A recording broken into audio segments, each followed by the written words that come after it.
Bonjour à tous. Donc, on est tous ensemble ce soir pour lancer cette table ronde sur le volontariat international et l'expatriation. Le plan prévu, alors qui va peut-être être un petit peu bousculé, ce sont les aléas du direct, est le suivant. L'idée, c'était de vous présenter un petit peu, et donc ça, c'est la personne qu'on essaie de contacter, en fait, qui devait vous présenter un petit peu les différences entre le VIE, l'expatriation, les contrats de l'étranger, c'est-à-dire toutes les possibilités qu'on peut avoir de travailler à l'étranger et qui ne relèvent pas exactement du même statut. On avait prévu de vous passer quelques témoignages en vidéo. Finalement, on s'est rendu compte que c'était pas très simple au niveau du son de la vidéo, donc on vous les mettra plutôt en libre accès sur la chaîne YouTube de l'école demain, à partir de demain. Et par contre, on a la chance d'avoir quelques VIE présents parmi nous, donc Alors, ils vous feront un retour en direct. je viens de voir qu'il y a Frédéric Legrand là, donc, qui vient d'arriver aussi. Bonjour Frédéric, Super. d'Axer, voilà. D'accord. Comme ça, on va pouvoir démarrer. Si Romain n'est pas là, on pourra démarrer Et avec. Romain me dit qu'il est bloqué, il n'a pas Zoom. Donc, Ah, ça y est, oui, ça y est, ça y est, il est là, il est là. Youhou! Il est là, le voilà. Voilà, donc ensuite on vous fera une petite présentation de Racine Sud. On a une petite vidéo à passer donc, qui a la chance d'être sous-titrée si le son n'est pas bon. Et on vous donnera le lien aussi pour la voir. Et à la suite de ça, il y aura un moment de discussion-débat. Donc peut-être juste avant qu'on démarre, est-ce que les intervenants qui sont parmi nous peuvent se présenter juste rapidement voilà, en s'identifiant par leur nom et puis leur département d'origine, ce qui nous permet un petit peu de situer quelle est leur origine à Polytech. On va peut-être les appeler. Donc d'abord Romain Gras, donc qui va intervenir au début. Romain. Bonjour, donc je suis Romain Gras. Moi, j'ai fait FQSC. J'en suis sorti en 2003. Voilà, principalement. Donc, je vais vous présenter la MSI. Maintenant MSI, hein, c'est FQSC. Maintenant MSI, ouais. Voilà. Maintenant MSI. Oui. Voilà. Et tu vas nous parler de tout ça après. Ensuite, voilà, exactement. Voilà. Frédéric Legrand d'Axer. Alors voilà, moi je suis donc patron d'Axer depuis 97, ancien VSNE, alors ça c'est très vieux, hein, donc c'est l'équivalent du VIE actuel, beaucoup à l'international, et je connais Denis par rapport au fait qu'on fasse du soudage notamment, et que j'ai des anciens de l'IUT en tant que collaborateur. Donc voilà, j'interviens aussi en tant que CCE, je suis conseiller du commerce extérieur. J'expliquerai un peu ce que c'est pour aller dans les détails tout à l'heure. D'accord. Guillaume Modo. Donc Guillaume Modo, donc moi j'étais MSI promotion de 2014-2017. Je suis aujourd'hui sur le dépôt de GDH Frontignan depuis un an. Avant mon VIE, j'étais chez Tissot Industrie sur Bordeaux en alternance. Donc voilà. Aujourd'hui, je suis de retour dans la région. Ouais, et tu as fait de l'étranger, donc. J'ai fait l'étranger au Congo. Ouais. Voilà. Victor Iribarne. Ouais. Pardon. Oui, donc bonjour, Victor Iribarne. Je vais partir en VIE dans 2 semaines. Voilà, c'est à peu près tout. D'accord. C'est pour ça que tu as invité du moment encore. Voilà, pour quelqu'un qui a fait les démarches il y a très peu de temps. Monsieur, je suis encore dedans. Voilà. Monsieur Vassner, c'est ça? Oui. Moi, j'ai fait matériaux de 2010 à 2013. Après, j'ai fait une thèse en Allemagne en collaboration avec l'Université de Montpellier. Et après, je suis parti en VIE de 2018 à 2020, donc c'est vient de se finir. Et c'était en Californie et aux États-Unis. D'accord. Monsieur Creusot, Simon? Oui, bonjour, moi Simon Creusot, du coup, donc j'étais la promo MSI de 2016-2019. Donc maintenant, ça fait 1 an que je suis en VIE pour Tissot Industrie en Angleterre, donc sur la fabrication du nouveau EPR. Donc on fabrique la partie liner des nouveaux réacteurs. Voilà. Donc, on a quelqu'un qui va partir, quelqu'un qui est rentré et quelqu'un qui est actuellement en VIE. Donc, Ah, voilà. et je crois que Sarah n'est pas là. Hein, Sarah? Non, mais on a aussi, donc, si elle ne nous rejoint pas, on aura une vidéo d'une étudiante MEA qui est actuellement en VIE à Dubaï. Donc, on vous laissera regarder sa vidéo si elle n'a pas l'opportunité de nous rejoindre d'ici la fin de la table ronde. Voilà, donc je crois qu'on a présenté les invités. On va peut-être commencer par Romain, non?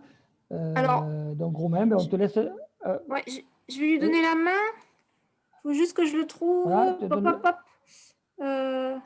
Romain Gras, Ah, RG, voilà. Romain Gras. Voilà. Donc on te donne la main, Romain, on te laisse un petit moment pour te. Comment je fais pour partager mon PowerPoint? Voilà. Normalement, c'est bon. Je vous ai donné la main. Donc, c'est-à-dire, je tu l'ai. vas en bas. Alors, en bas, cliquez sur écran partagé. En bas, écran partagé, OK. Écran 1, OK. Diaporama à partir du début. C'est parti, vous le voyez? Pas encore, mais quelquefois ça prend un petit peu de temps comme on est nombreux. Écran partagé. Ah, c'est bon. C'est bon, vous le voyez? C'est bon. C'est bon, parfait. Ok, donc une petite introduction de Romain Gras. Donc, je suis le directeur de Freelander Cameroun depuis juillet 2018. Donc, je vous ai fait une petite présentation. Je regarde si mon... Qu'est-ce que c'est qui commande? C'est plus ça ou c'est plus ça? Voilà. Je vous ai fait une petite présentation dans l'expatriation en général. Derrière, on va passer sur les contrats de travaux, le contrat de travail plutôt. Alors, j'ai parlé des généralités et après un petit détail sur l'expatriation, mais un peu plus personnel. Donc, l'expatriation, effectivement, donc c'est un grand pas vers l'inconnu et une grosse prise de risque. C'est quand même ce qu'il faut retenir. J'ai considéré 5 risques. Le premier, c'est l'éloignement familial et social, le déracinement, c'est quand même important. C'est ce qui va vous toucher au tout début. Le risque sanitaire, bon, celui-là, je le mets un peu entre parenthèses. Si vous êtes jeune, vous avez peu de risques. Le risque sécuritaire, alors, il commence à monter depuis quelques années. Avant, on n'en parlait pas. Maintenant, c'est vraiment majeur. Les ruptures socioculturelles, ça dépend des lieux. C'est sûr que si vous allez aux États-Unis, c'est plus rare. Mais la pauvreté et la religion, dans certains pays, ça peut gêner. Et enfin, le risque professionnel, parce que si c'est un échec, ça peut être des fois, c'est douloureux à se remettre. Donc, j'ai précisé qu'une première expérience, il fallait quand même, où qu'on aille, bien maîtriser le risque et bien savoir où on va. Donc, bien sûr, on évite les pays en rouge. Pour ça, je vous ai fait un petit lien sur diplomatie.gouv.fr. Alors, le PowerPoint, il est dans les mains de Denis Servelin. Vous lui demanderez, il n'est pas secret, il vous le transmettra, vous pourrez le lire tranquillement et aller sur les liens. Avant de partir, on s'enregistre sur le portail Ariane et à l'arrivée, on s'enregistre au consulat ou à l'ambassade, suivant où on est. Un sujet où on parle de suite, c'est la santé, donc les vaccins, les médicaments. Les vaccins, il y a les obligatoires et les optionnels. Tout ça, les docteurs les maîtrisent bien. Donc, je vous invite à aller malgré tout sur le lien du Pasteur. C'est quand même un peu la référence chez nous et il nous renseigne vraiment par pays sur ce qu'il faut. Je vais vous parler beaucoup d'Afrique, mais des problèmes de santé, il n'y en a pas qu'en Afrique. Et il y en a dans le monde entier, il y en a qui sont peu connus, donc je vous invite à bien regarder. Attention au traitement de longue durée, suivant les pays où vous allez. Si vous allez en pays anglophone, il va vous être difficile d'avoir des médicaments d'origine française ou du moins de marque française que vous avez l'habitude. Un sujet qui est souvent un petit peu vu en dernier, c'est le visa. Ce n'est pas automatique un visa, c'est onéreux et c'est parfois très long. Et par contre, contractuellement, vos sociétés, généralement, ils vont vous démarrer le contrat si vous obtenez le visa. Donc, faites très attention. On parle bien de visa affaires ou visa travail. On ne parle pas d'un visa tourisme. Ça ne s'obtient pas sous les mêmes conditions. Bon, les petits plus, ça, c'est mon avis personnel. Je les mets parce que moi, c'est mes références aussi. Donc, je vais souvent sur un site qui s'appelle Doing Business. Il y en a d'autres. Moi, j'aime bien aller sur celui-là. Il vous donne bien une idée sur le contexte économique et social du pays sur lequel vous allez aller. Ce que je fais moi aussi, c'est... Pour ma sensibilité personnelle, j'aime bien appeler mes interlocuteurs au pays. La façon dont ils vous répondent et l'investissement qu'ils vont prendre pour vous, ça vous donne un petit peu une idée sur si pour eux vous êtes important ou pas. quand vous rentrez dans un grand groupe, c'est plus compliqué. Quand vous entrez dans un groupe un peu plus petit, on a tendance à faire un peu plus attention aux gens qui viennent nous rejoindre dans les pays. Contacter les anciens, bien sûr, contacter les anciens, ce n'est pas que les anciens de Polytech, c'est aussi les anciens, c'est vos collègues, vos gens que vous auriez pu croiser dans vos sociétés actuelles ou dans vos sociétés précédentes. C'est toujours intéressant d'avoir un avis. Comme j'ai mis en bas, attention aux avis en expatriation, c'est très orienté. Ceux qui se plaisent dans un pays, ils vont voir que le bon, ils ne vont pas voir le mauvais, ils vont être des fois un petit peu, ils risquent de biaiser leur jugement. Prenez toujours les jugements avec parcimonie. Regardez les blogs, les web locaux, mais faites attention aussi au journalisme, c'est souvent orienté dans certains pays. Puis un petit plus, c'est le permis international. Ce n'est pas automatique, mais dans la majorité des pays, ça pourra vous permettre de conduire pendant la durée du visa. Donc les erreurs qui ne pardonnent pas, c'est souvent les mêmes, hein, les expatriations qui sont choisies un petit peu à la hâte ou qui sont choisies par défaut. On a le choix entre 2-3 pays, on prend celui qu'on ne va pas parce que celui qu'on ne veut pas parce que c'est les derniers qu'on nous avait sur la liste. Il faut toujours monter dans l'avion tranquille. L'expatriation choisie dans la précipitation, surtout choisie par manque de préparation. Faites attention à la préparation, pensez bien les choses. On ne monte pas dans un avion, surtout pour une première expatriation, en 3 jours. Quand on a des années d'expérience, on peut monter en 1 jour, mais au bout d'un moment, ça s'acquiert. Au début, il faut quand même passer bien quelques semaines à bien analyser le pays, bien analyser les problèmes. Puis il faut bien penser que même si à l'expatriation, on gagne beaucoup d'argent, on ne va pas s'en cacher, sur le long terme, on ne tient pas grâce à l'argent. Ce n'est pas possible. On a d'autres contraintes qui font qu'au bout d'un moment, vous allez l'oublier. Voilà, l'expatriation, ce n'est pas un voyage qui dure. Hein. Il faut quand même penser qu'on va être chez un employeur plutôt. Il va vouloir une rentabilité sur vous, c'est naturel. On est dans un pays étranger, on va être face à des difficultés. Je ne vais pas vous les énumérer, mais elles sont de tout ordre. Donc, faites très attention. Puis, une petite ligne que j'ai mis en bas où on prend toujours un petit peu à la légère, parce qu'on n'est pas en France et on n'est pas couvert sous les lois françaises, on est couvert sous les lois du pays. Et ce n'est pas parce qu'on est français et qu'on crie fort et qu'on est parti des Occidentaux qu'on a toujours raison. Donc, faites attention un petit peu aux pays où vous allez. En termes de droits, ils sont souvent un peu plus restreints que ce qu'on a l'habitude d'avoir en France. Donc, ça peut surprendre. Faites attention aussi à l'accès au système de santé qui est souvent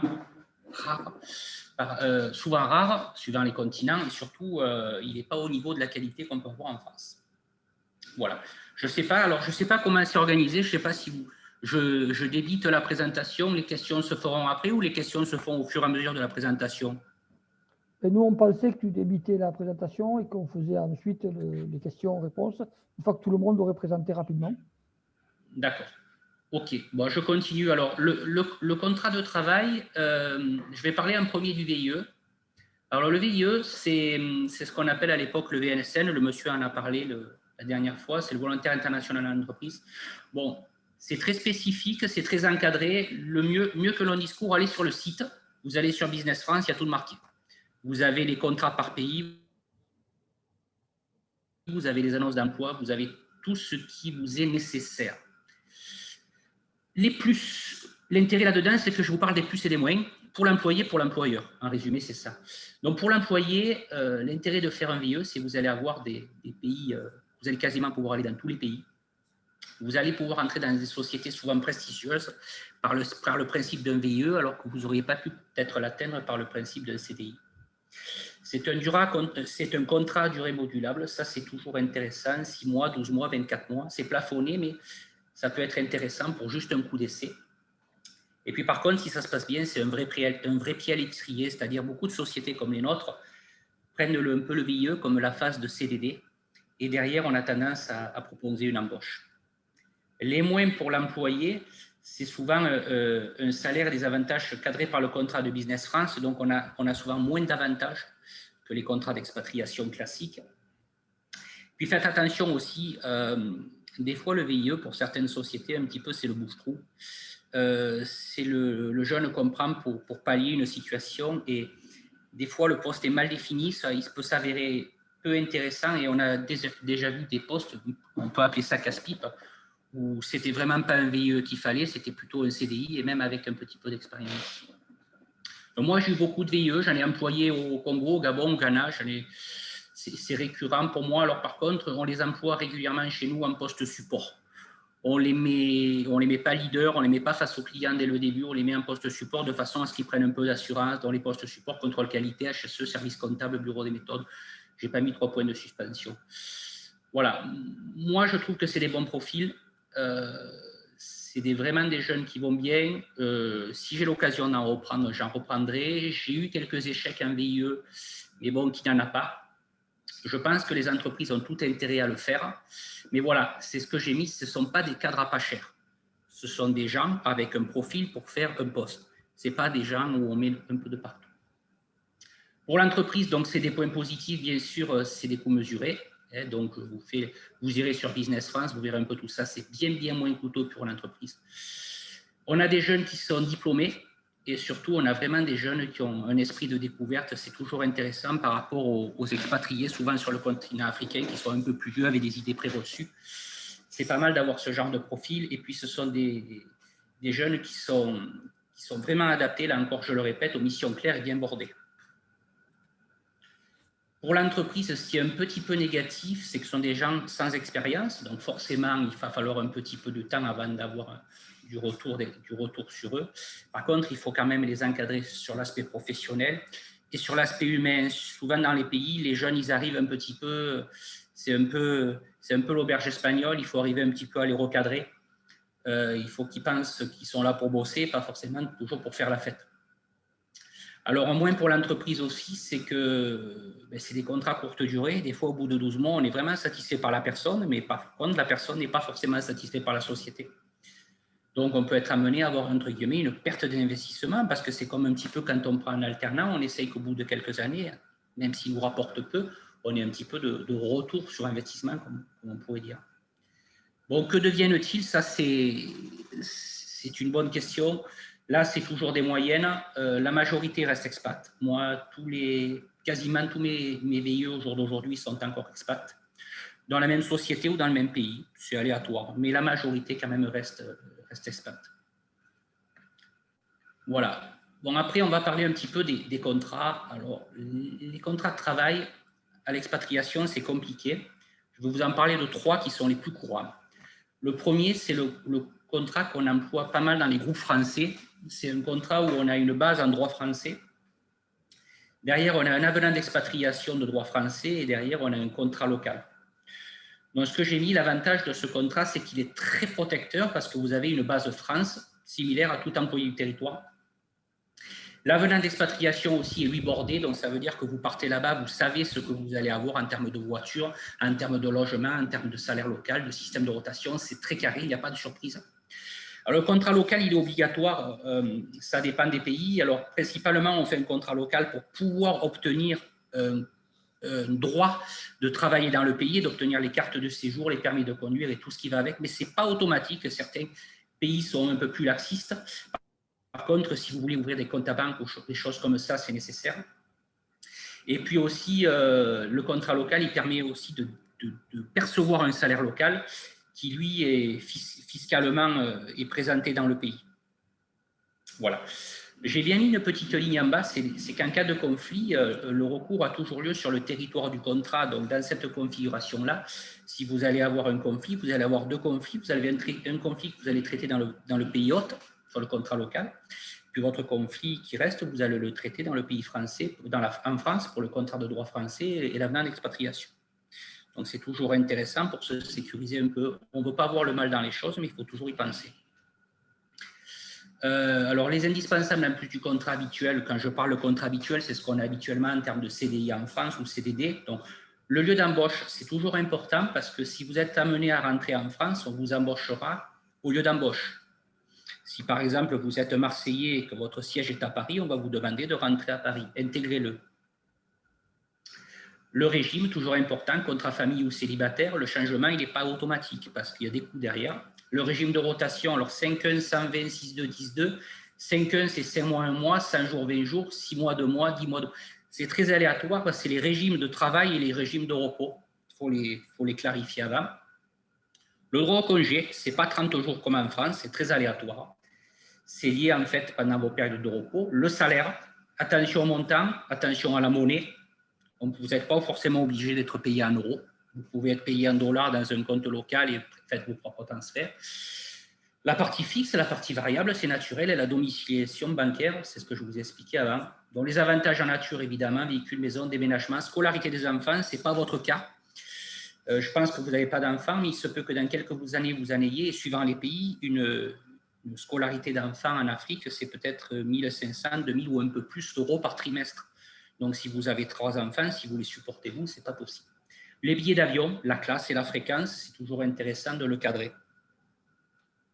Voilà, après le contrat local, c'est un contrat que l'on trouve un peu moins dans les groupes. C'est souvent les sociétés locales qui les utilisent. Ça ne veut pas dire une société qui est locale, qui est une mauvaise société, c'est juste que c'est une société qui n'est pas rattachée à un siège en France. Donc, elle n'a pas moyen de vous mettre un contrat France, elle vous met un contrat local. Donc, ce n'est pas très grave, dans la limite où vous avez une très très bonne connaissance du contexte et vous n'oubliez rien. Il est moins protecteur, évidemment, parce qu'il est contrat local, donc il est dans le pays d'hôte. Ça, c'est très, très important de s'en rappeler. Faites attention quand vous signez des contrats locaux, il faut vraiment connaître l'expatriation et bien connaître le pays où vous êtes. N'oubliez pas, dans les contrats locaux aussi, c'est souvent mal valorisé, le traitement du chômage, de la retraite et de l'assurance santé. Vous ne le verrez pas sur les contrats France, mais les contrats locaux, souvent, ils l'oublient.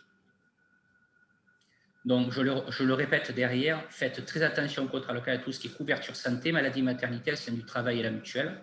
Vous allez pour cela avoir la CFE, la Caisse des Français de l'étranger, la vieillesse, la base CFE et les complémentaires, l'assurance rapatriement et l'assurance chômage.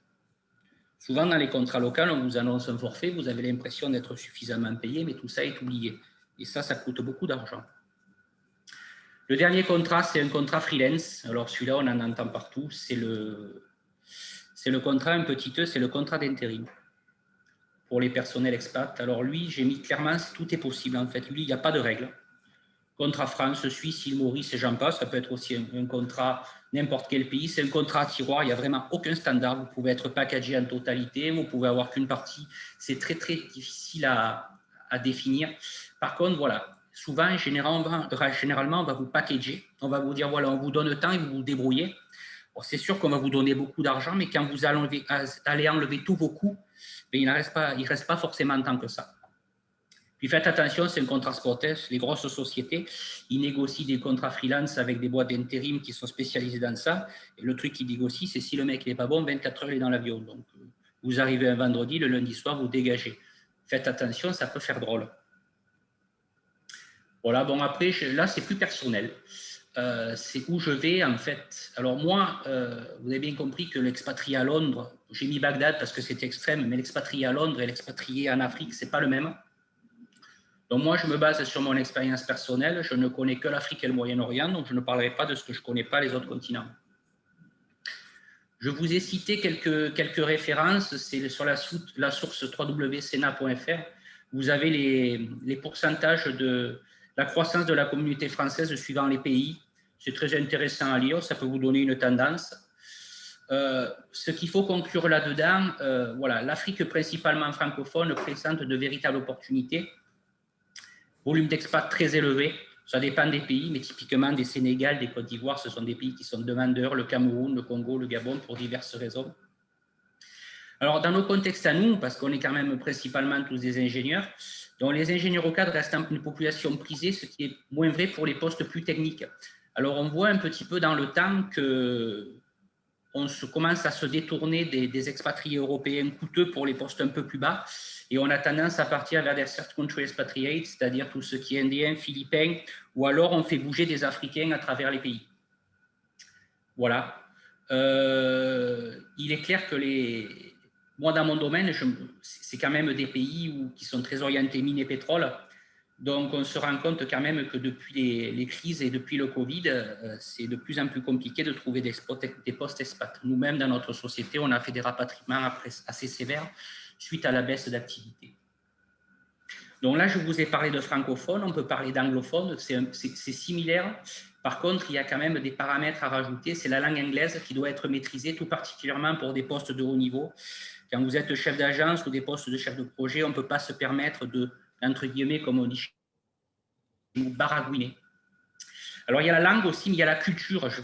Attention à la culture. Ce n'est pas parce qu'on maîtrise la langue qu'on a la culture, et ne pas avoir la culture, des fois, vous pouvez être en position défavorable. Ça peut s'avérer gênant.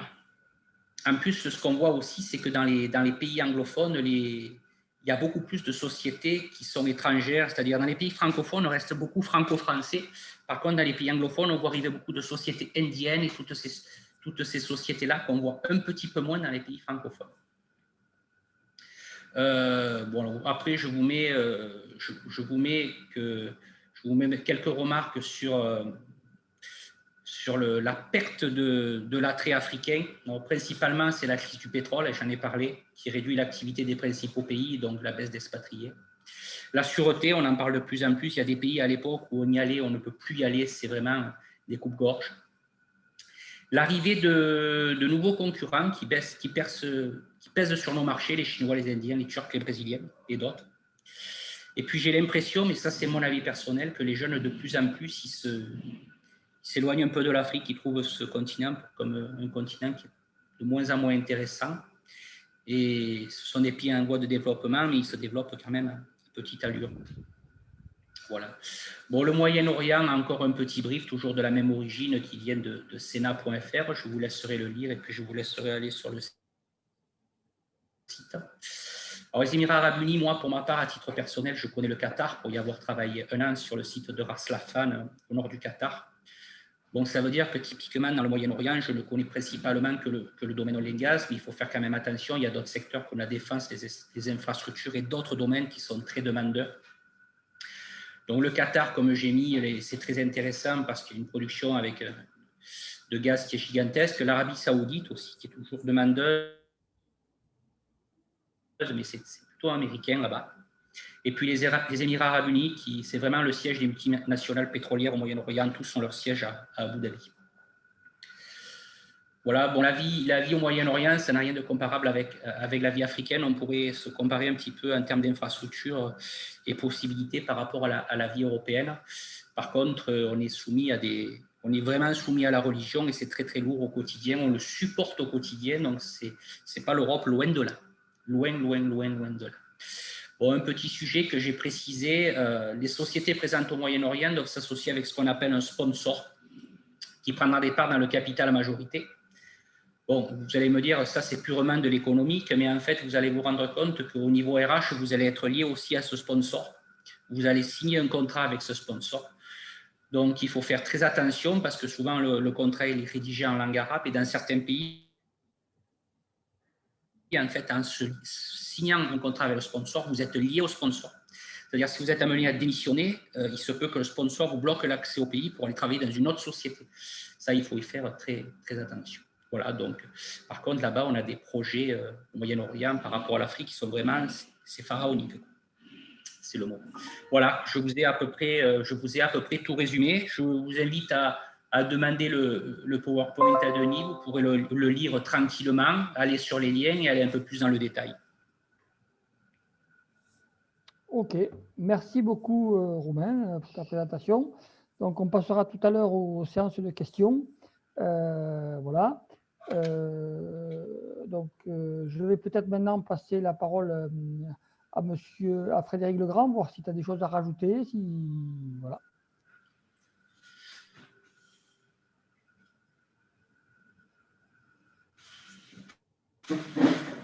Mon micro. Vous m'entendez tous? Oui, oui. Donc, déjà, je voudrais remercier Romain parce que sa présentation était précise et assez détaillée. Donc, Denis m'avait demandé juste une seconde. Romain, tu peux départager l'écran, s'il te plaît? Merci. Alors, moi, je vais excusez-moi, je vais être beaucoup plus succinct et court. Donc, j'interviens en tant que CCE aussi. Voilà, moi, je peux donner quelques points de précision sur les VIE. Effectivement, comme Romain l'a dit, alors, simplement, c'est ouvert à tout niveau d'études. Bon, là, je m'adresse à sans doute des élèves ingénieurs, mais sachez qu'un boulanger peut faire un VIE. C'est important de le savoir. Donc, ce n'est pas limité comme à l'époque quand c'était le volontaire du service national à l'étranger. À cette époque-là, c'était surtout limité à des bac+5. Maintenant, c'est ouvert à tout le monde.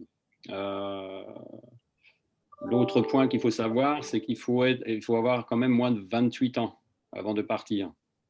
Donc, quand vous finissez vos études ou que vous avez un projet de VIE, il faut faire attention à ça parce qu'il y a une limite d'âge. Qu'est-ce qu'on peut dire? Bon, moi, j'en ai, comme Romain, employé énormément, qui sont toujours dans la boîte. En général, ils restent et on a envie qu'ils restent. Et par contre, comme je suis dans une petite structure, moi, nous, on est 60 à travers le monde avec 4 filiales à l'étranger. C'est des VIE qu'on emploie à des postes beaucoup plus élevés que ce que Romain a pu présenter. Ça veut dire que, par exemple, nous, ce sont en général des commerciaux parce que nos filiales sont des filiales commerciales. Et c'est des gens qui, sans avoir d'expérience, sont en frontal avec le client. Pour vous dire, mon ancien VIE aux États-Unis, puisqu'on a une filiale au Texas, il est aujourd'hui responsable de la filiale. Donc ça ouvre quand même à, il a quel âge? Je ne me souviens plus, il doit avoir 30 ans ou un peu moins. Ça ouvre quand même des postes que par ailleurs on n'obtiendrait pas facilement en France, ça c'est clair. J'ai le même cas en Allemagne, puisque mon ancien VIE qui était commercial avant a repris la filiale. Donc c'est quand même des expériences super. C'est très prisé. Par contre, vous êtes beaucoup à rechercher. Il y a moins d'entreprises sans doute à offrir des postes. Je vous invite à regarder, comme Romain l'a dit, Business France, mais il y a aussi le site CiviWeb où vous pouvez déposer vos CV et être contacté du coup par toutes les entreprises qui s'intéressent à des VIE. Donc, sachez-le, ça c'est bien, c'est une démarche qui est bien à faire. Et vous pouvez, je pense, aussi voir les offres de VIE sur ce CiviWeb. Donc ça, c'est quelque chose de très intéressant. Donc, je vous invite à y aller. Je passerai aussi un PowerPoint. Je ne l'ai pas mis à l'écran parce que je ne savais pas s'il y avait la possibilité de le faire. Mais je passerai ça à Denis Servelin qui vous le transmettra sur effectivement les détails de ces histoires de VIE. Donc, pour l'avoir été moi-même, c'est des expériences riches qui ouvrent plein de perspectives. Il faut effectivement être vigilant quand même parce qu'on va dans des pays, ce n'est pas pour faire la fiesta, c'est pour bosser. Il faut que vous sachiez que selon les pays, c'est une rémunération fixée selon les pays avec le niveau de vie du pays. Souvent, les difficultés, c'est plutôt l'après pour des postes qui ne sont pas à haut niveau. Comme vous êtes quand même bien payé pendant le VIE, puisque, pour vous donner un exemple, en Allemagne, je l'ai en tête, puisque c'est 1 900 € net d'impôts, net de tout. Donc, c'est quand même pas mal pour être à l'étranger, à des postes importants. Alors, pour un bac plus 5, ça peut paraître un tout petit peu bas éventuellement, mais net d'impôts, c'est quand même pas mal. J'avais embauché un BTS, par exemple, en Allemagne. La difficulté, c'était qu'après le VIE, j'avais du mal à lui proposer un salaire correct par rapport au VIE parce que effectivement les salaires après avec des niveaux d'études un peu moins importants sont moins élevés. Il faut savoir qu'en tant que VIE, vous ferez à peu près 3 mois, 6 mois, enfin la période n'est pas figée dans l'entreprise maison mère, hein, c'est obligatoire avant de partir et c'est souvent ce côté-là qui est un peu plus cher pour les entreprises puisque c'est là où vous avez un contrat CDD local France. Quand vous êtes VIE, pour préciser aussi, vous n'êtes pas employé par l'entreprise, c'est l'État qui vous emploie. Ça veut dire que l'entreprise, c'est l'État qui vous paye et l'entreprise est facturée tous les mois. Donc vous n'apparaissez pas dans les registres salariés de l'entreprise. Donc bon, c'est un point de détail. Qu'est-ce qu'il faut rajouter par rapport au VIE?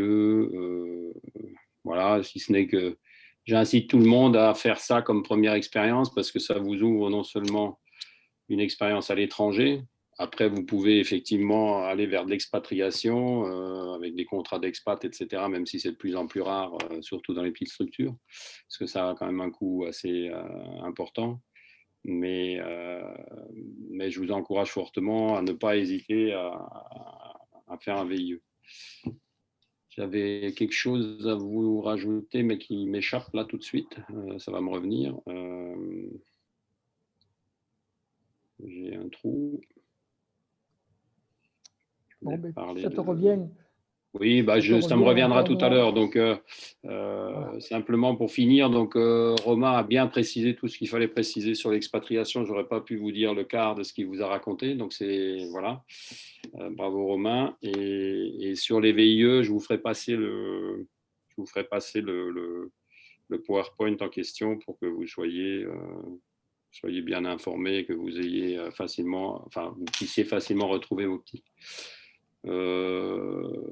C'est à peu près tout pour ma part sur le VIE. Comme ça, je vais passer la main à mes collègues et puis on fera question-réponse de toute façon. Voilà, tout à fait. Peut-être Monsieur Wassner, je ne sais pas si vous avez des choses à rajouter. Bonjour. Ouais, moi, ce que je dirais juste, c'est que il y a aussi des entreprises qui ne sont pas au courant des VIE et que peut-être que faire des candidatures spontanées en expliquant à l'entreprise ce que c'est un VIE, c'est quoi les avantages. Parfois, ça peut aussi aider à avoir un poste qui ne serait pas sur CiviWeb, qui ne serait pas répertorié et pour lequel on serait le seul à candidater et peut-être plus de chances d'être accepté. Donc, si une entreprise a une succursale à l'étranger et que ça nous intéresse d'aller travailler là-bas, on peut essayer de vendre le VIE à l'entreprise et ça peut marcher aussi. Après, pour rebondir sur ce que Frédéric vient de dire, moi, j'ai pas eu de temps en France, en fait. Je suis parti directement. Mais après, je pense que c'est selon les entreprises. Et que dire, moi, je suis parti aux États-Unis, donc il y avait un visa à prendre, comme ça a été présenté par Romain. Aux États-Unis, c'est que 12 ou 18 mois, ça va pas plus long parce que le visa est de 12 ou de 18 mois. Et l'entreprise faut payer un visa, mais l'entreprise le prend en charge. Donc voilà. Après, je ne sais pas si vous voulez que je commente sur d'autres sujets. Bah, juste pour compléter, effectivement, sur CiviWeb, il y a les entreprises qui se déclarent. Donc, il faut absolument avoir un lieu d'accueil à l'étranger. Alors, ça, le mieux, c'est une succursale, une filiale, etc. Ça vous aide à rechercher aussi les entreprises. Ça veut dire que vous pouvez trouver des listes d'entreprises qui ont des filiales à l'étranger. Alors, c'est jouable aussi. Je l'ai fait avec un VIE en Allemagne, mais c'est très… je ne le recommande pas trop. C'est aussi jouable d'y aller hors entreprise d'accueil, chez un distributeur par exemple, ou alors même tout seul. Alors tout seul, je ne sais pas si c'est encore faisable, mais nous, on avait à l'époque pris un VIE qu'on avait mis commercial et qui travaillait à partir de chez lui. Bon, il faut savoir que ça n'a pas été un échec, mais il n'est pas resté chez nous parce qu'il était trop isolé, quoi. Donc, il faut vraiment des structures d'accueil. Et par exemple, aux États-Unis, pour les petites structures comme nous, vous êtes audité pour voir si vous êtes capable d'accueillir un VIE. Hein. Donc, nous, on était 5 personnes sur place. Quelqu'un est venu voir si on était apte à accueillir des VIE. Et c'est vrai, on peut aller aussi solliciter les entreprises sans qu'elles le sachent. Et voilà ce que je voulais rajouter, j'ai oublié. Période Covid, sachez que les VIE sont subventionnés par l'État. Donc, ça veut dire que c'est bien aussi d'informer les entreprises quand vous faites des entretiens éventuels. En ce moment, alors je n'ai pas en tête si c'est 5 000 ou 8 000 euros, je ne sais plus. Mais c'est assez conséquent puisque du coup, le VIE devient beaucoup moins cher. Il était déjà très intéressant pour les entreprises, mais n'hésitez pas à mettre ça en avant aussi si vous avez des contacts avec des entreprises, ça peut toujours aider. Surtout que les entreprises ne le savent pas toujours. Ok, merci. Guillaume Modo, ancien VIE Gabon, je crois. Congo, pardon. Ouais, donc moi, pour parler de mon expérience, donc je suis parti au Congo en 2017, donc directement après mon diplôme. Donc j'ai pas eu le temps d'avoir de contrat en France. Moi, l'avantage que j'ai eu, c'est qu'il y avait une antenne Tissot qui est sur Pointe-Noire au Congo, avec une dizaine de personnes qui travaillaient, une dizaine d'expatriés qui travaillaient à ce moment-là. Donc l'intégration a plutôt été simple dans le pays.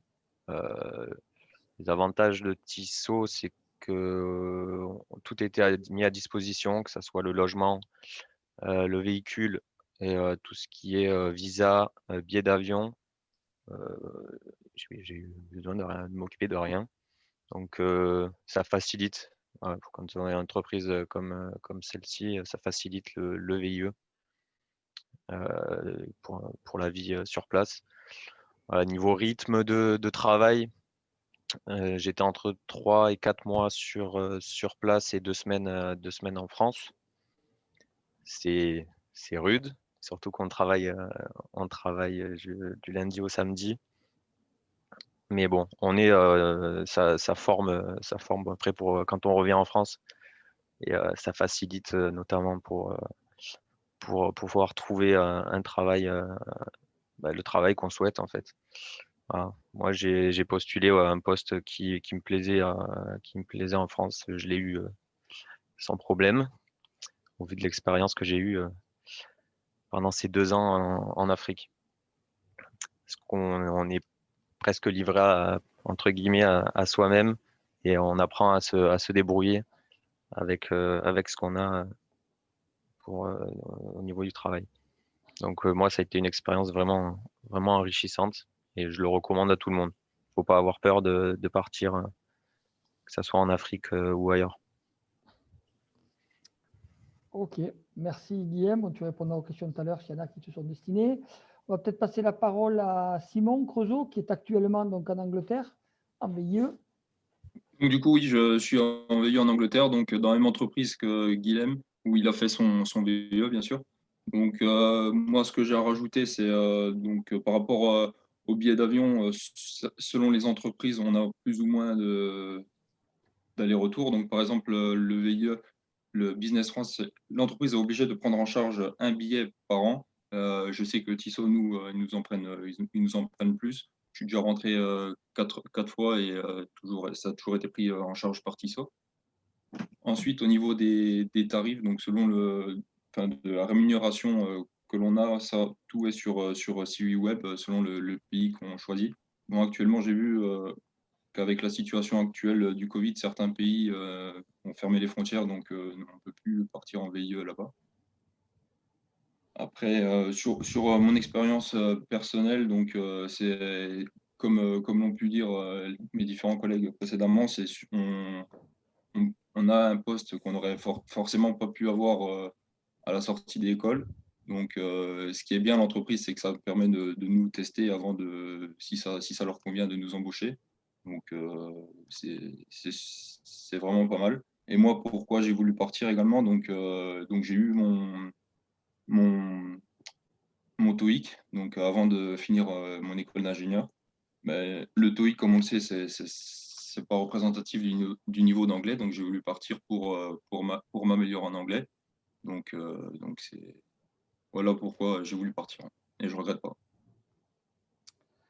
Merci. Si je peux intervenir, Denis, juste rapidement. Vas-y. Puisqu'il parle de niveau d'anglais ou de niveau de langue, c'est sûr que faites très attention. Il ne faut pas simplement avoir un niveau scolaire, quoi. Il faut avoir quand même un niveau de langue assez élevé. Alors, je ne sais pas si je connais pas les ratios TOEIC, mais ne pensez pas, si vous parlez mal les langues, surtout, bon, il faut parler au moins l'anglais, mais ne partez pas en Allemagne en parlant pas allemand, par exemple. Donc, il faut vraiment maîtriser les langues quand même un minimum, quoi. Ouais, c'est important de le non, préciser. mais tu prêches un convaincu, tu le sais. Oui, je sais. Victor, peut-être, toi qui vas partir bientôt, nous dire un petit peu où tu en es et ce que tu en penses. Donc moi, je pars en Tunisie dans 2 semaines. Là. Je travaillais sur des barrages, donc c'est pareil, c'est des postes à responsabilité que j'aurais jamais eu si c'était pas pour un contrat en VIE. Au niveau de la recherche, moi j'étais en plein dans le Covid, donc j'ai bien galéré, clairement. J'ai passé 8 mois à peu près tous les jours sur CI Web et beaucoup des gens qui m'ont contacté, des entreprises qui venaient de Belgique. Donc voilà, il faut s'y attendre, mais c'est un peu de la triche de partir en Belgique. On ne voit pas ça comme un vrai expat.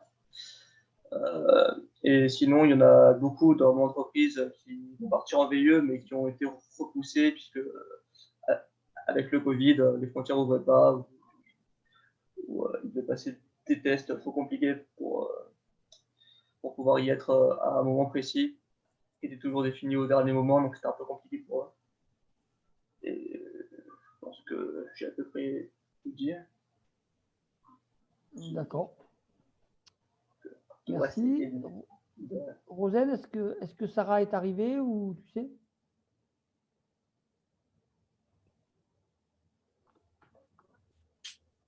Ton micro est coupé, Rosane.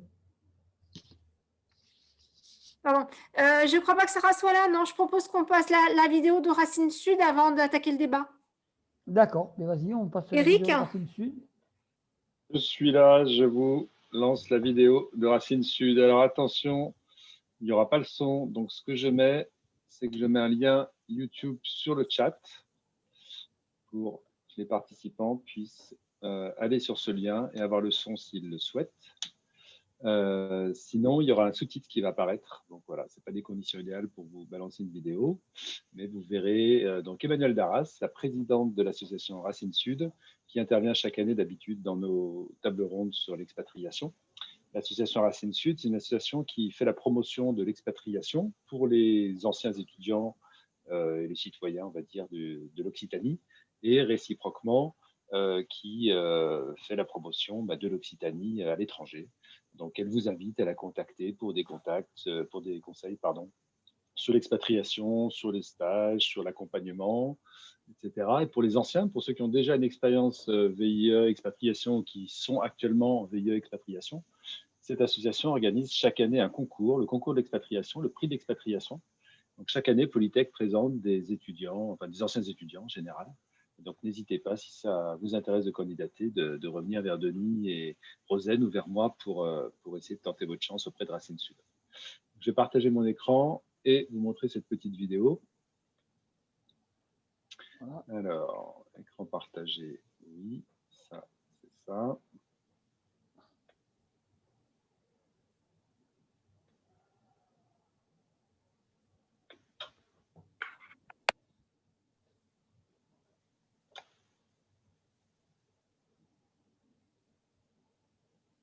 Alors, vous m'entendez? Mais vous ne m'entendez pas à la vidéo. On n'entend pas dans la vidéo. Et tout à l'heure, il y avait des sous-titres et ils n'y sont plus. Donc, c'est ballot, ça, quand même. Les joies du direct. Les joies du direct. Les sous-titres, c'est en bas à droite. C'est la troisième icône en bas à droite de ton écran. Troisième icône en bas à droite de mon écran. Bah, là, c'est la 4. À la gauche. C'est trop fort, Boris. Hein.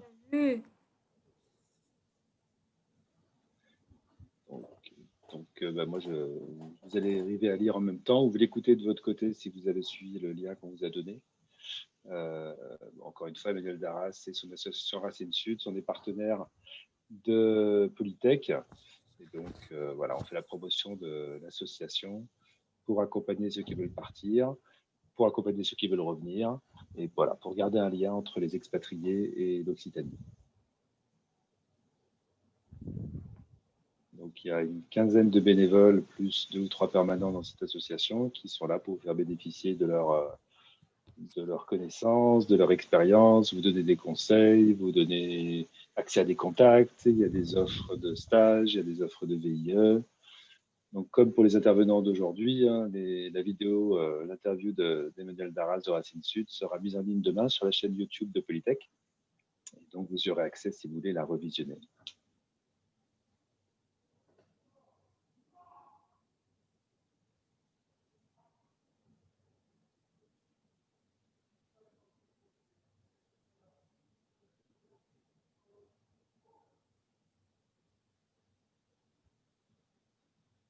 Bon, c'est quand même moins marrant sur le son. Hein. Je ne sais pas si vous êtes en train de l'écouter chez vous.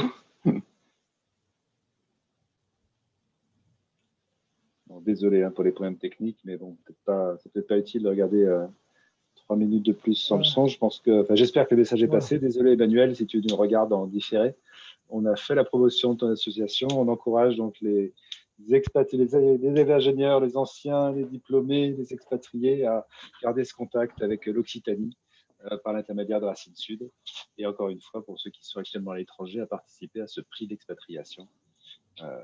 Voilà, je pense qu'on peut s'arrêter là et encore une fois redonner le lien pour ceux qui veulent visionner et contacter Emmanuel dans les jours qui viennent. Du coup, ce sera peut-être aussi un élément qui pourra participer à la discussion, aussi l'aspect peut-être réseau. lorsqu'on part, l'importance d'avoir un réseau qui fait le lien aussi avec voilà, Racine Sud. D'accord.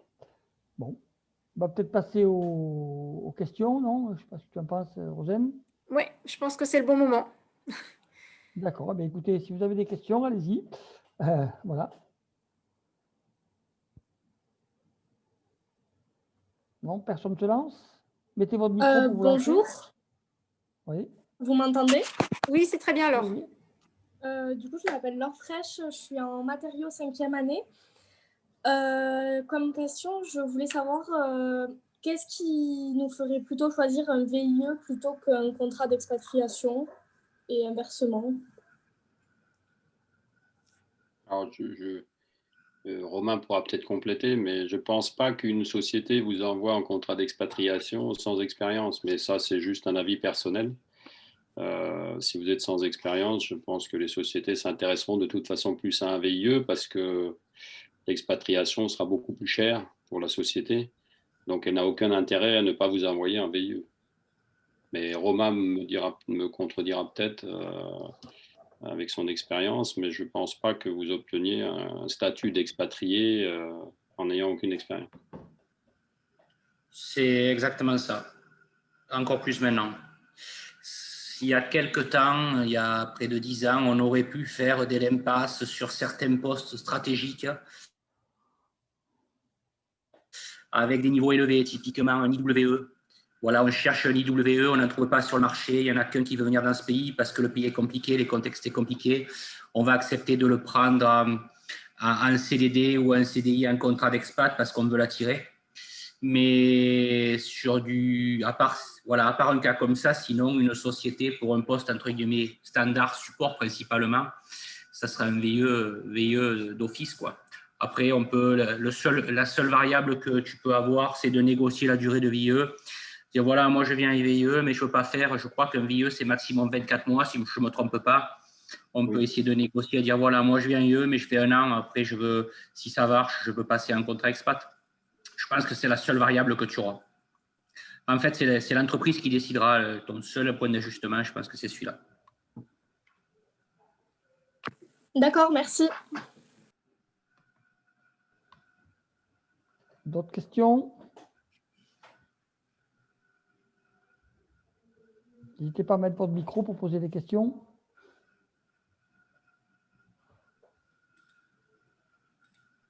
Peut-être en attendant une prochaine question, est-ce que tout à l'heure, je crois que c'est Victor qui nous a dit qu'il avait passé 8 mois à chercher son VIE. Est-ce que vous avez des éléments de retour sur la durée nécessaire pour trouver un VIE ou le VIE qui vous intéresse par rapport à vos expériences? Moi, je peux donner une réponse. Moi, je suis parti quand j'ai fait 7 mois de recherche d'emploi et je suis vraiment penché sur les VIE au bout de 4 mois. Et j'ai directement trouvé quelque chose qui m'intéressait, mais il m'a quand même fallu 3 mois entre le moment où j'ai postulé et le moment où 4 mois, entre le moment où j'ai postulé et le moment où j'ai commencé mon VIE. Il y avait eu plein d'entretiens et après, il y a eu la visa et tout ça.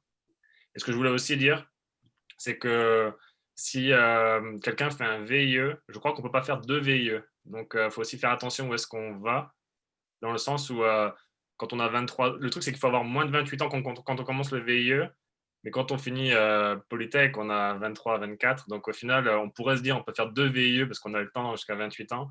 Sauf qu'en fait, on n'est autorisé qu'à en faire un seul. Donc, choisir le bon endroit où le faire parce que… Il y a un petit bémol. On peut faire 2 VIE dans des pays différents, mais il ne faut pas que ça dépasse la durée de 24 mois. Moi, j'ai eu un VIE que j'ai envoyé, que j'avais aux États-Unis. Les États-Unis, c'est que 18 mois. Je l'ai envoyé 6 mois en Corée du Sud après, parce qu'on avait un besoin ponctuel. Mais vous n'avez pas le droit de dépasser 24 mois. On est autorisé à faire ça seulement si on reste dans la même entreprise. Oui, sans doute, oui. Oui. Après, le VIE, comme on l'a dit, c'est vrai, c'est contractuellement, c'est un VIE, mais pour une entreprise, ça va être entre guillemets un embauché. Donc, il y a une phase de recrutement. Moi, typiquement, quand j'embauche un VIE, j'ai une description de poste qui est définie. Je veux un VIE pour ce poste. Et après, je fais 3 entretiens, 2 entretiens, je filtre. Voilà, donc c'est toujours un process assez long. C'est très rare de partir en 2 semaines sur un poste VIE. Derrière, il y a une petite préparation quand vous accueillez le VIE dans le pays. On a parlé des logements, tout ça. Suivant les pays, ça ne se réagit pas en 5 minutes. Donc, 2-3 mois avant d'avoir un VIE, comme dit Paul Augustin, moi, ça ne me surprend pas. Hein. De toute façon, voilà, c'est un peu comme si on sourçait un employé lambda. Oui.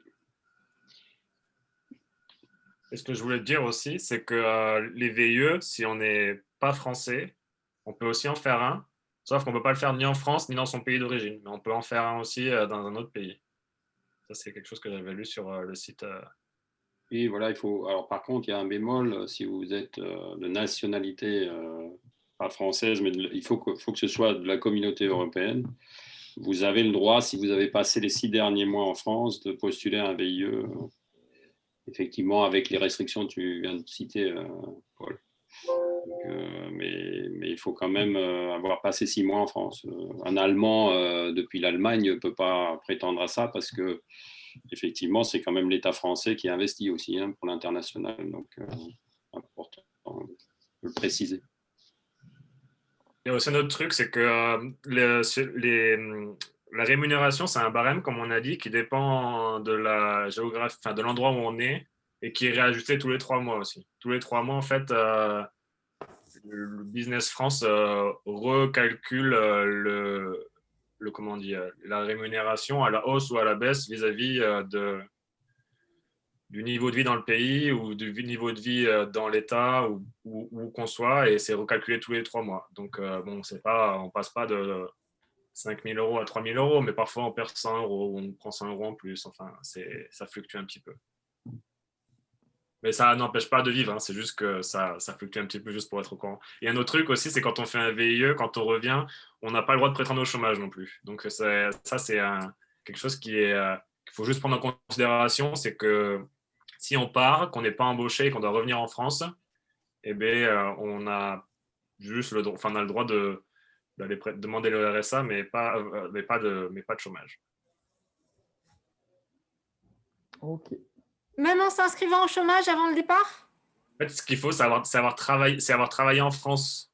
Si on n'a pas et en fait, c'est 2 ans, je crois, le maximum pour remonter dans le chômage.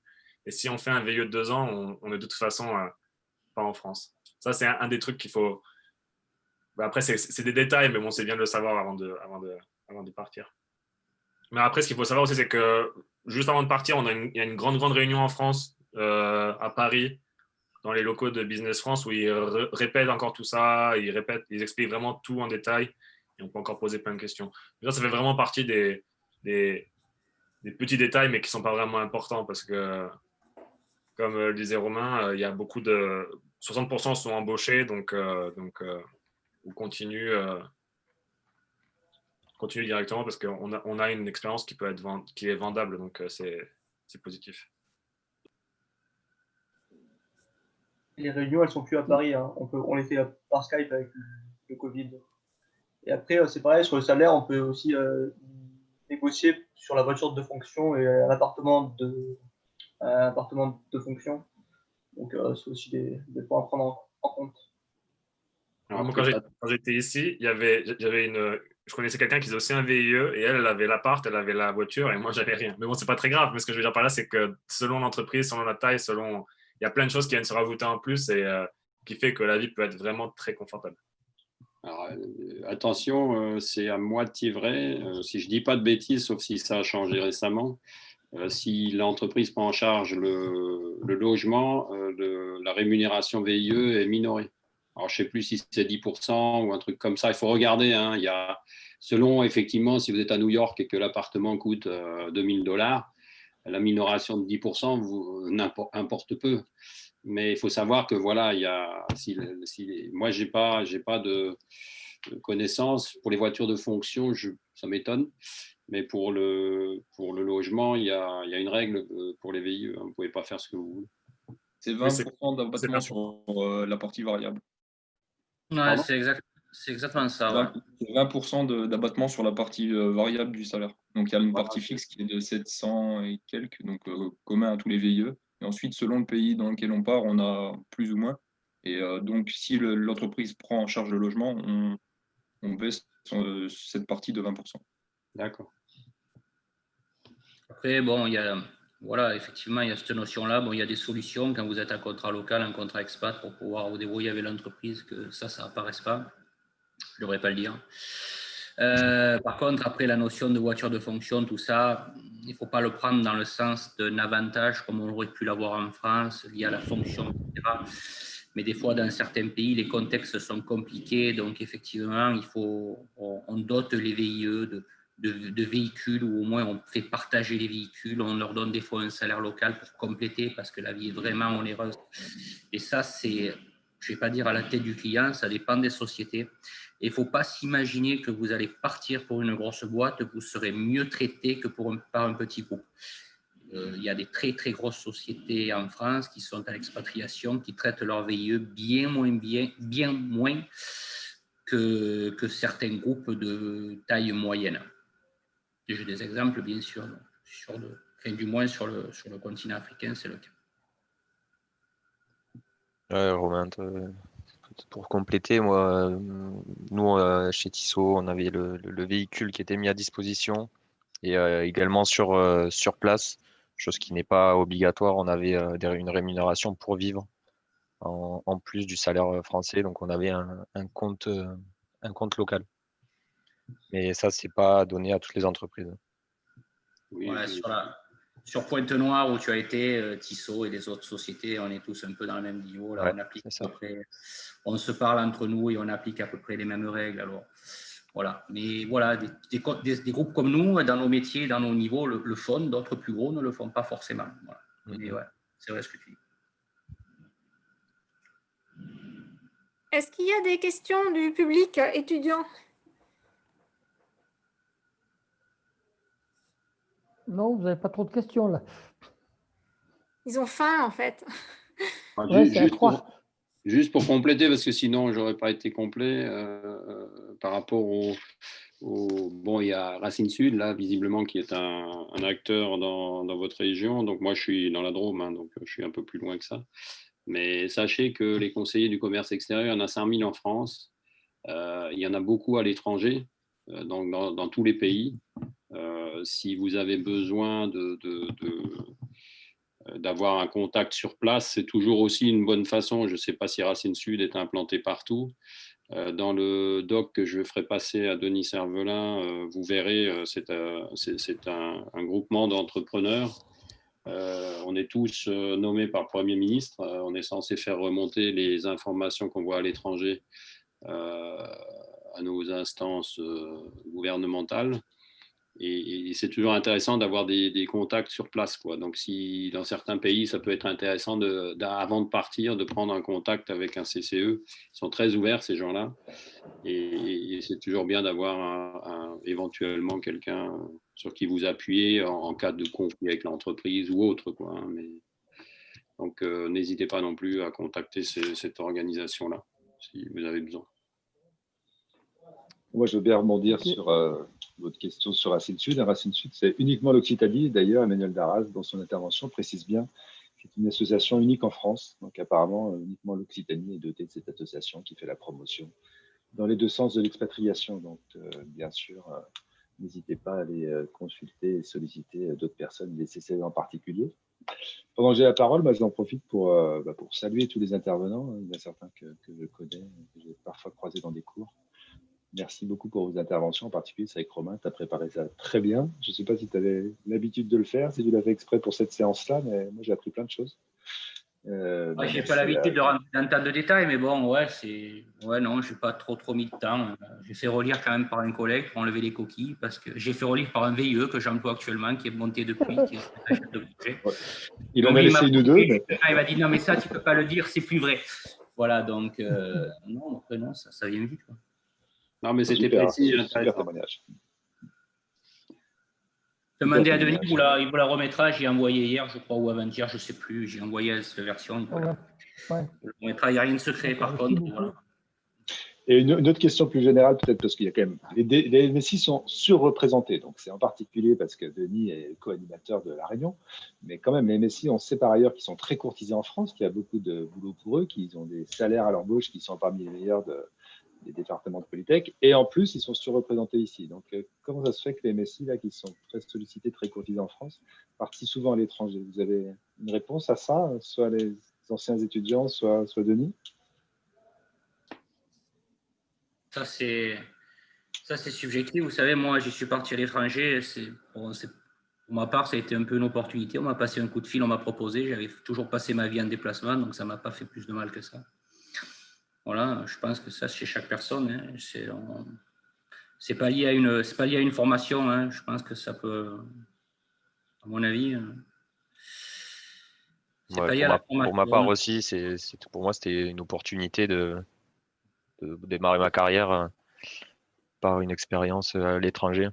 Donc, moi aussi, c'est ma boîte qui m'a proposé directement ce VIE. C'est pas par rapport à MSI, à la formation non plus. Alors, Par exemple, Denis Cervelin qui pouvait la pub de l'international pendant vos 3 ans de cursus. Tous les jours. Quand même. Je pense quand même, pour rebondir, que le gros avantage qu'ont les MSI, c'est qu'ils sont en apprentissage pendant les 3 années, que les étudiants les connaissent, que les entreprises les connaissent au bout de 3 ans, qu'il y a le réseau et que les entreprises sont capables de savoir qu'ils peuvent s'appuyer sur eux et peuvent les envoyer sans trop de soucis. C'est aussi important. Oui, puis c'est avant tout une volonté de chacun de vous. Hein. Il y a des gens qui ne sont pas intéressés du tout pour sortir de leur zone de confort, se mettre un peu en danger, surtout à l'étranger. Donc c'est aussi une volonté personnelle, c'est un niveau de langue, hein, pour le rappeler. Et puis effectivement, des opportunités. Mais hors opportunité, moi j'avais cherché à l'époque, c'était VSNE, hein, je ne voulais pas aller à l'armée, donc c'était un peu plus contraint. Mais effectivement, vous pouvez trouver des listes d'entreprises qui ont des filiales à l'étranger et puis appeler, vous présenter, etc. Donc la démarche est très volontaire, quoi. Et puis peut-être beaucoup de MSI sont représentés parce que le voyage d'études qui était fait jusque-là par les MSI leur a donné envie de partir à l'extérieur. C'est le voyage d'études aux États-Unis là que tu fais souvent? Entre autres, voilà, entre autres, que je faisais. Ou Taïwan. Ouais, en Chine. Taïwan, ouais. Voilà. En Chine, ouais, pour toi. Ou la Chine. Moi, j'avais une petite question, parce que quand même, vous avez démarré en parlant du potentiel choc culturel. Est-ce que vous avez quelques anecdotes de vécu par rapport à ça? Je pense surtout effectivement à l'Afrique, hein, ceux qui sont partis en Afrique. Est-ce que vous attendiez à ce que vous avez vécu là-bas, ou le démarrage avait quand même été très très difficile parce que c'était quand même très différent? Qui commence? Moi, des chocs culturels, j'en ai tous les matins et toutes les 5 minutes. Pourtant, ça fait 15 ans que je suis expat. Donc, la différence, c'est que maintenant, j'ai plus d'émotions parce que, bon, c'est du commun. Ouais, il n'y a rien de comparable. C'est quand même il faut s'adapter, il faut du temps. C'est dur à dire, mais je pense qu'il faut à peu près 6 mois pour retomber sur ses pattes. Il faut à peu près 6 mois pour arriver à se recadrer. De toute façon, quand vous arrivez dans un pays, moi j'en ai fait plusieurs, il me faut à peu près 6 mois pour arriver à bien cerner comment ça fonctionne, et à peu près 1 an pour dire voilà, là j'ai compris. La deuxième année, ça va un peu mieux. La troisième année, ça y est, on déroule, quoi. Mais des chocs culturels, c'est quotidien, hein, je veux dire, des anecdotes, j'en ai, même des paracomptables sur des sujets. De toute façon, j'ai arrêté, moi, à titre personnel, de trop raconter en France parce qu'on est tellement détaché, on est mal compris, on est jugé. Donc, au bout d'un moment, je les garde pour moi, ou j'en parle qu'entre expats. Des gens qui ont vécu, qui connaissent, avec qui on peut échanger, ils ne vont pas me regarder avec des gros yeux en me traitant de mythomane. Mais voilà, des chocs culturels, ouais, il y en a encore. Peut-être que ceux qui n'ont pas fait l'Afrique et d'autres continents, c'est moins. Moi, j'en ai tous les jours. Hein. Ouais, c'est vrai que la première fois, particulièrement en Afrique, quand on arrive en Afrique, moi au Congo, ça fait un choc les premiers mois. Bon, déjà parce qu'on n'a pas nos repères, on est loin de notre famille, nos amis, etc. Effectivement, il faut quelques mois, 5-6 mois pour se sentir à l'aise et avoir ses repères dans le pays. C'est sûr que ça facilite l'intégration si on n'est pas tout seul dans le pays. Mais on s'y fait. Et effectivement, il faut le voir pour pouvoir en parler. Quand on rentre en France, on raconte effectivement les anecdotes à nos proches. Ils nous croient pas toujours, mais bon, c'est quelque chose à vivre. C'est quelque chose à vivre. Déjà, ça fait grandir humainement. Et, on revient, on est grandi. C'est quelque chose à faire.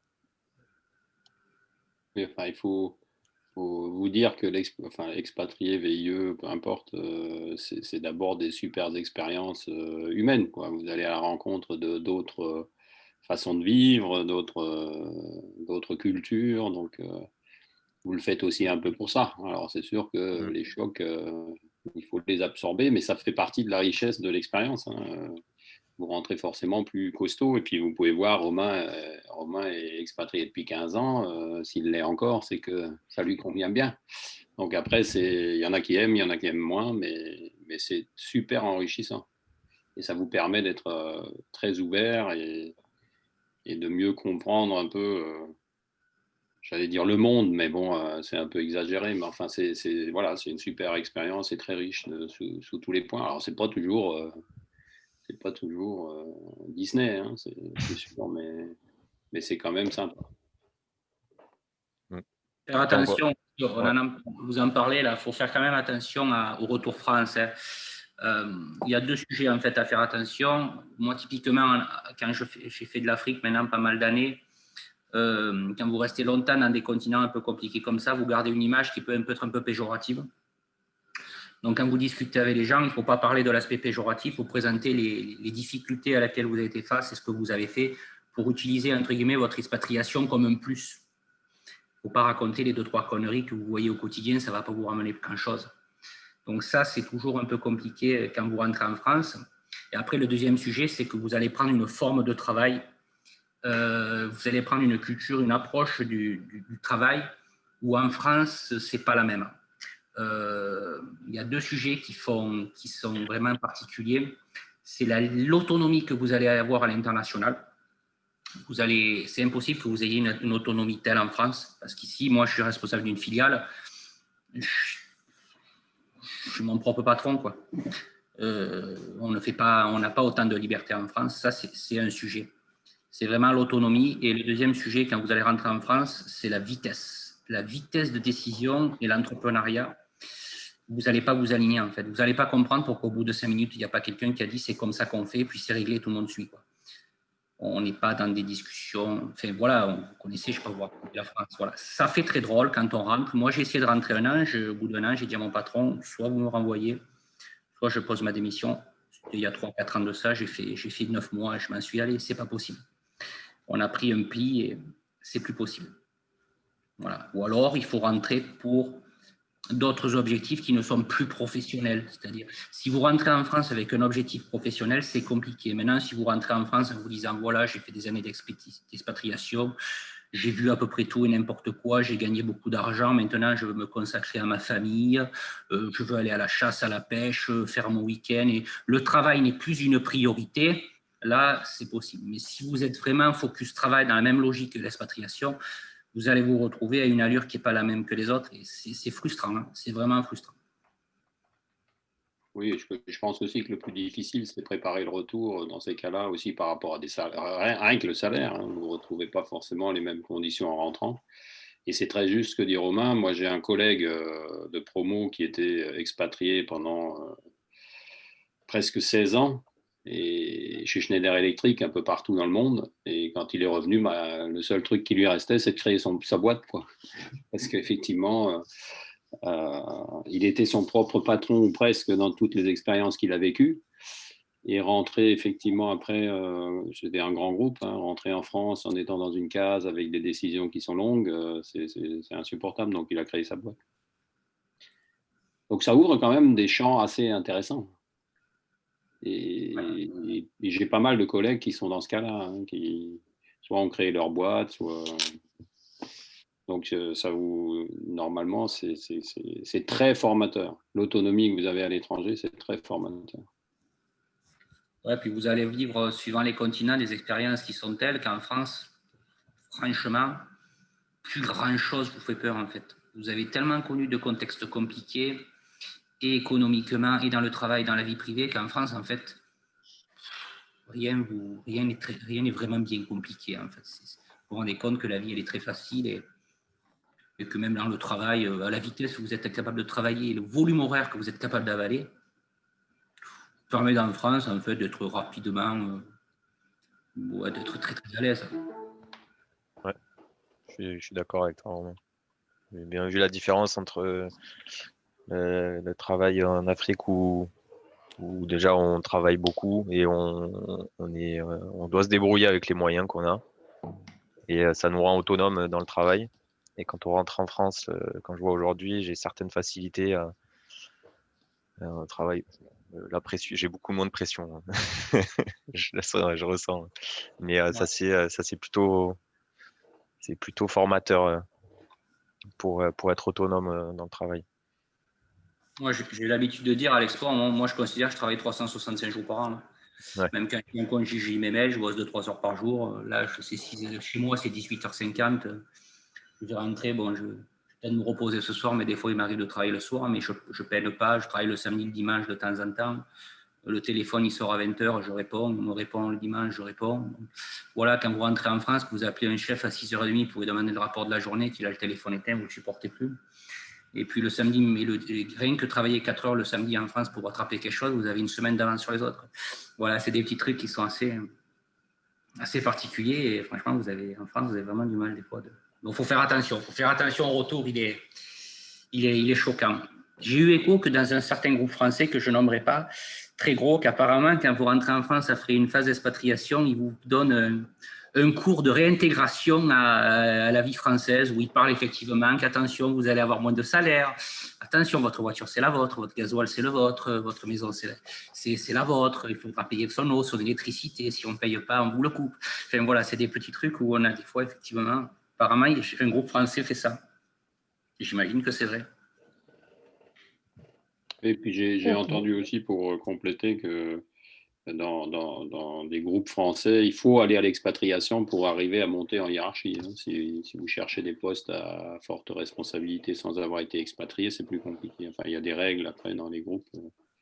Donc, par la porte, par la fenêtre, VIE expatriation, c'est des super expériences. Il ne faut pas hésiter si on vous a donné un peu l'envie de foncer et puis d'y aller en toute connaissance de cause, bien sûr, et puis pas les yeux fermés, mais on a pas mal échangé là sur tous les points d'attention, mais je crois qu'il faut avant tout sortir de sa zone de confort et se lancer, quoi. Ouais, c'est vrai ce que vous dites sur les cadres. Moi, je connais tous les cadres dirigeants des gros groupes que je fréquente. Ils ont au moins 3 ans dans une filiale expatriée. Alors, pas forcément à l'Afrique, il n'y a pas que ça, c'est pas toujours ça. Ils ont au moins 3 ans dans une filiale à l'étranger. On passe très rarement par un cadre qui n'a pas connu ça. D'accord. Bon, mais écoutez, je ne sais pas s'il y a d'autres questions. S'il n'y a pas de questions, on va clore ce débat. Remercier grandement tous les intervenants, et notamment Romain et Frédéric, là, et Guillaume, Victor, enfin tous les intervenants pour cette table ronde. Encore merci à tous. Rosane, je ne sais pas si tu as quelque chose à rajouter. Non, un grand merci. C'est vrai que c'était très, très instructif, hein, et avec des éléments de précision, de vécu qu'on n'aurait pas pu avoir autrement. Donc, vraiment, merci à vous. Et puis, en plus, avec une représentation de personnes qui sont en recherche, qui ont vécu le VIE, qui en ont vécu plusieurs expériences à l'expatriation. Donc, c'est idéal. Merci. Voilà. Merci à tous. Bonne soirée, bonne continuation. Romain, bonne soirée dans ton pays là-bas au fond avec 1 heure de décalage. Et Ça va, allez. à bientôt à tous. Et si tu rentres en France, tu sais, n'hésite pas. Voilà. Il n'y a pas de problème, c'est prévu. Voilà, mais quand tu rentres, tu viens de nous voir, il n'y a pas de souci, tu le sais. Voilà. Merci beaucoup. Merci à tous et à bientôt.